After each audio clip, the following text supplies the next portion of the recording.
ತಥಾಪಥಿಕ ದಿನಗಳು ಏನೆಂದು ನನಗೆ ಅರ್ಥವಾಗುತ್ತಿಲ್ಲ. ಇದರ ಅರ್ಥವೇನು? ಇದು ವೇಶ್ಯೆಯರ ದಿನಗಳಲ್ಲ.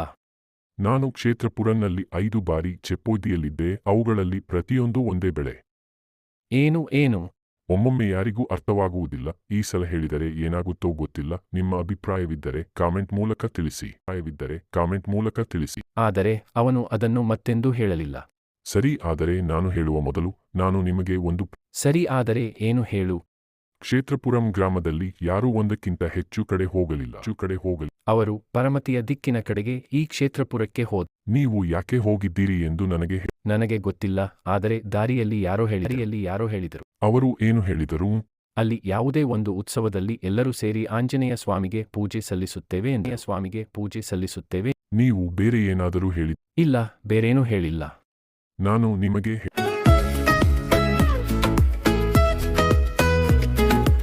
ಅದು ನೋಡಿದ ನಾನು ಕೇಳಿದ್ದೆ. ದೂರ ಹೋಗುವಾಗ ಏನು ಮಾಡಿದೆವೋ, ದಾರವನ್ನು ಕಟ್ಟಿಕೊಂಡು ಹೃದಯವನ್ನು. ಇಲ್ಲಿಂದ ಕತೆ ಶುರುವಾಗುತ್ತದೆ. ನೀವು ತಿಳಿದುಕೊಳ್ಳಬೇಕಾದದ್ದು 2 ಶತಮಾನಗಳ ಹಿಂದಿನದು. ಸತ್ರಿಯ ಎಂಬ ರಾಜ್ಯವಿತ್ತು. ಈ ರಾಜ್ಯದಲ್ಲಿ ಶರಸಿಂಹ ರೆಡ್ಡಿ ಎಂಬ ರಾಜನಿದ್ದ. ಈ ರಾಜನು ತನ್ನ ಜನರನ್ನು ಚೆನ್ನಾಗಿ ಮುನ್ನಡೆಸುತ್ತಿದ್ದನು. ಯಾರಿಗಾದರೂ ಸಮಸ್ಯೆ ಇದ್ದರೆ ಶರಸಿಂಹರೆಡ್ಡಿ ಪರಿಹರಿಸುತ್ತಿದ್ದರು. ಆದರೆ ಈ ಸಾಮ್ರಾಜ್ಯದಿಂದ ಸ್ವಲ್ಪ ದೂರದಲ್ಲಿ ಮೂಲ ಸಾಮ್ರಾಜ್ಯ ಎಂಬ ಒಂದೇ ಒಂದು ರಾಜ್ಯವಿತ್ತು. ಈ ರಾಜ್ಯದಲ್ಲಿ ಶಿವೇಂದ್ರನೆಂಬ ರಾಜನಿದ್ದನು. ಅವನ ಸೈನಿಕರು ಯುದ್ಧವನ್ನು ಕಲಿಯುತ್ತಿದ್ದಾಗ ಅವನು ತನ್ನ ಸೈನ್ಯಕ್ಕೆ ಅವರು ಭಯಪಡುವ ಸ್ಥಳದಲ್ಲಿ ಹೊಡೆಯಲು ಹೇಳುತ್ತಿದ್ದನು.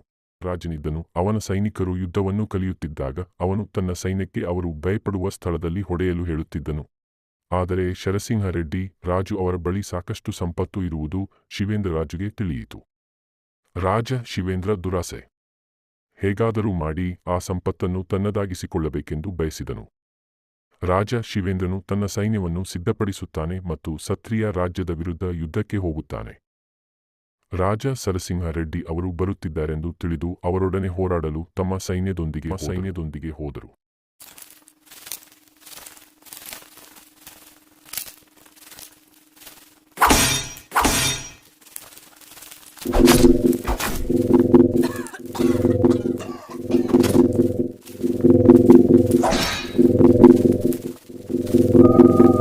ಈ ಯುದ್ಧದಲ್ಲಿ ರಾಜ ಶಿವೇಂದ್ರ ಸೋತನು ಮತ್ತು ರಾಜ ಸರ್ವಸಿಂಹ ರೆಡ್ಡಿ ಗೆದ್ದನು.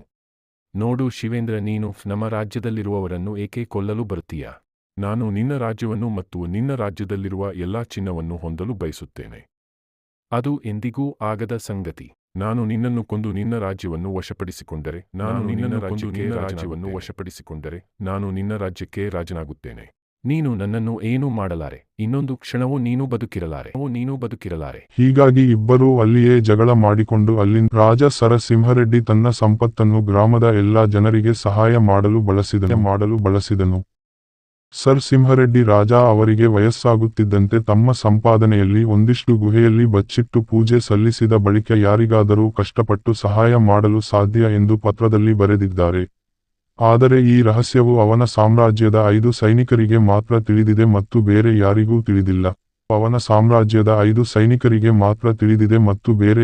ತಿಳಿದಿಲ್ಲ. ಸರಸಿಂಹ ರೆಡ್ಡಿ ರಾಜು ಅವರು ಅನಾರೋಗ್ಯದಿಂದ ನಿಧನರಾದರು.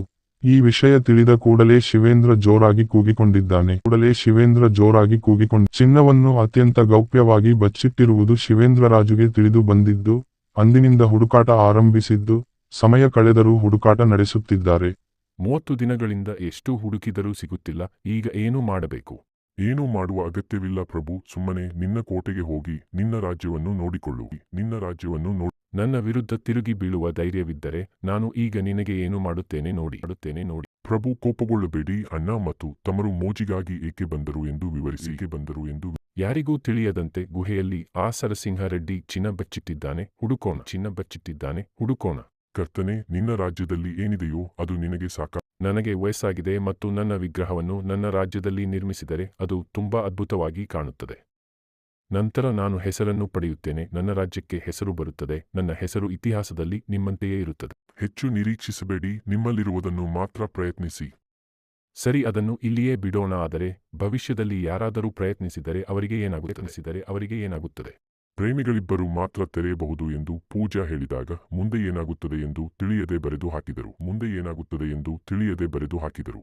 ಭವಿಷ್ಯದಲ್ಲಿ ಆ ಕಾಲದಲ್ಲಿದ್ದ ಜನರಿಗೆ ಈ ಅವಧಿಯಲ್ಲಿ ಏನಾಯಿತು ಮತ್ತು ಏನು ಬೇಕಾದರೂ ಮಾಡಬಹುದು ಎಂದು ನಾನು ಭಾವಿಸುತ್ತೇನೆ. ನಿಮ್ಮಂತೆ ಯಾರೂ ಇದನ್ನು ಆಶಿಸುವುದಿಲ್ಲ. ಅವರ ಜೀವನಕ್ಕಾಗಿ ಚೆನ್ನಾಗಿ ಯೋಚಿಸಿದ್ದಾರೆ. ನೆನಪಿಡಿ, ನಾನು ಚೆನ್ನಾಗಿ ಹೇಳುತ್ತಿದ್ದೇನೆ, ನಿಮ್ಮಿಂದಲ್ಲ. ನಾನಲ್ಲದಿದ್ದರೆ ನನ್ನ ಸಹೋದರ, ಅದು ನನ್ನ ಸಹೋದರನಲ್ಲದಿದ್ದರೆ ನನ್ನ ಮಗ, ಇನ್ನೊಬ್ಬರು ಪ್ರಯತ್ನಿಸುತ್ತಾರೆ. ನೀನು ಏನು ಮಾಡು ಸ್ವಾಮಿ, ನಾನು ಆಂಜನೇಯ ಸ್ವಾಮಿ ದೇವಸ್ಥಾನಕ್ಕೆ ಹೋಗಬೇಕು. ಆದರೆ ಕಾಲ ಬದಲಾಯಿತು ಮತ್ತು ಶರಸಿಂಹ ರೆಡ್ಡಿ ಸಾಮ್ರಾಜ್ಯದ ಪಟ್ಟಣವನ್ನು ಕ್ಷೇತ್ರಪುರಂ ಎಂದು ಕರೆಯಲಾಯಿತು. ಈ ಶಿವೇಂದ್ರ ಮನಬಾಡಿ ದೇವೇಂದ್ರನು ತನ್ನ ಆಳುಗಳೊಡನೆ ಬೆಳೆಗಳನ್ನು ಕೊಯ್ದು ಮಾರುತ್ತಿದ್ದನು. ಈ ದೇವೇಂದ್ರನು ಹೇಳಿದ್ದನ್ನು ಮಾಡದಿದ್ದರೆ ಅವನನ್ನು ಸುಮ್ಮನೆ ಬಿಡುವುದಿಲ್ಲ. ನಾನು ಚೆನ್ನಾಗಿದ್ದೇನೆ. ನೀವು ಯಾವಾಗ ಬರುತ್ತೀರಿ? ನಾಳೆ ಬೆಳಿಗ್ಗೆ ಇರುತ್ತೇನೆ. ಬರುವ ಮೊದಲು 4 ಬಿಯರ್ಗಳನ್ನು ಸಹ ತನ್ನಿ. ಸರಿ, ನಾನು ತೆಗೆದುಕೊಳ್ಳುತ್ತೇನೆ.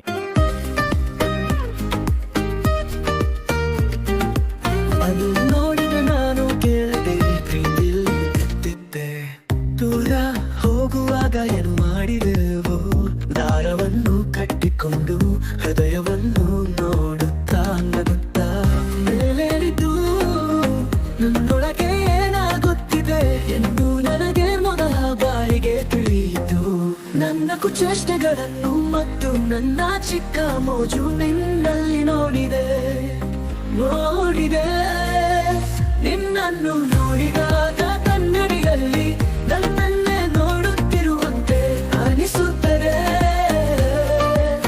ಈ ಪ್ರತಿಯೊಂದು ಚಿತ್ರಗಳನ್ನು ನೀವು ನೋಡಿದರೆ ನನ್ನನ್ನು ಹಿಂಬಾಲಿಸದೆ, ನಿನ್ನ ಮೇಲೆ ಬೀಳದೆ ಈ ಜೀವನಕ್ಕೆ ಇದು ಸಾಕು ಎಂದು ನಾನು ಭಾವಿಸುತ್ತೇನೆ. ನೀವು ಈಗ ಎಲ್ಲಿದ್ದೀರಿ?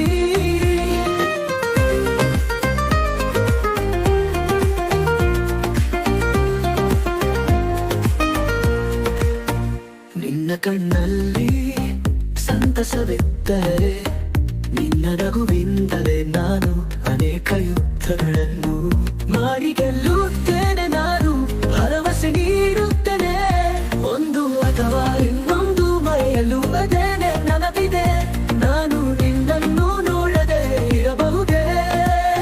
ನನ್ನ ಕುಚೇಷ್ಟೆಗಳನ್ನು ಮತ್ತು ನನ್ನ ಚಿಕ್ಕ ಮೋಜು ನಿನ್ನಲ್ಲಿ ನೋಡಿದೆ. ನಿನ್ನನ್ನು ನೋಡಿದಾಗ ನಾನು ನನ್ನನ್ನು ಶಿಲುಬೆಯಲ್ಲಿ ನೋಡಿದೆ.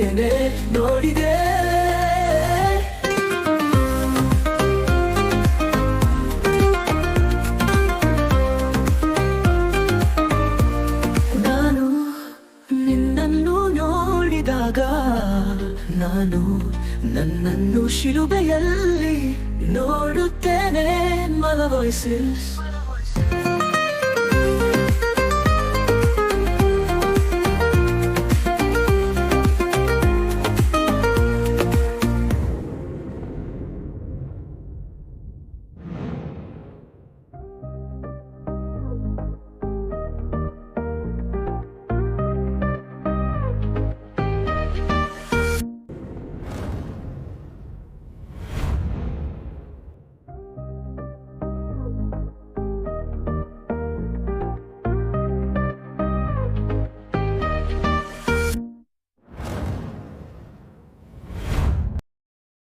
ಹಳ್ಳಿಯಲ್ಲಿ ಎಲ್ಲರೂ ಸಂತೋಷ ಮತ್ತು ಉತ್ಸುಕರಾಗಿದ್ದಾರೆ. ಆದರೆ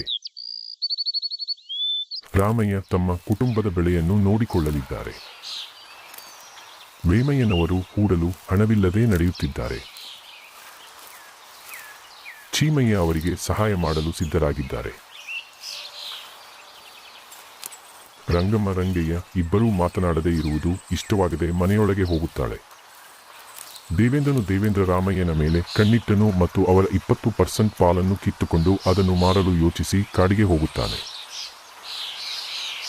ರಾಮಯ್ಯನಿಗೆ ಭತ್ತವನ್ನು ಬಿಟ್ಟರೆ ಬೇರೇನೂ ತಿಳಿದಿಲ್ಲ ಮತ್ತು ಅವನು ತನ್ನ ಕೆಲಸವನ್ನು ಗದ್ದೆಯ ಮೇಲೆ ಕೇಂದ್ರೀಕರಿಸಿದನು.